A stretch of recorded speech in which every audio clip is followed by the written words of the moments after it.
সেদিন একদম সাধারণভাবেই একটা র্যাঙ্ক ম্যাচে ঢুকেছিলাম। টিমে থাকা 3 জনের কাউকেই চিনতাম না। ম্যাচ শুরু হওয়ার কিছুক্ষণ পরেই একজন মাইক অন করে বলল, ভাই একসাথে খেলি, কভার দিও। আমরা গল্প করতে করতে পুরো ম্যাচটা খেললাম, জিতলামও।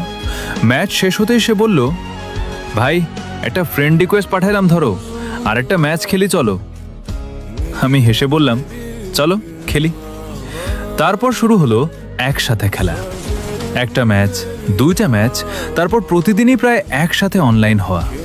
গেমের পাশাপাশি চলতো পড়াশোনা, পরিবার, স্বপ্ন আর জীবনের হাজারো গল্প। ধীরে ধীরে বুঝতেই পারলাম না একটা সম্পূর্ণ অচেনা মানুষ কখন আমার সবচেয়ে কাছের বন্ধু হয়ে গেছে।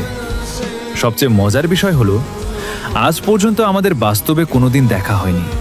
তবুও খারাপ সময়ে সবার আগে যার মেসেজ আসে, ভালো কিছু হলে যাকে আগে জানাতে ইচ্ছা করে, সেই ওই অনলাইন বন্ধু। তখন বুঝেছি ফ্রি ফায়ার শুধু একটা গেম না, কখনো কখনো এই গেম এমন কিছু মানুষের সাথে পরিচয় করিয়ে দেয় যারা রক্তের সম্পর্ক না হয়েও আপন ভাইয়ের মতো পাশে থাকে। আর হয়তো এটাই গেমিংয়ের সবচেয়ে সুন্দর দিক।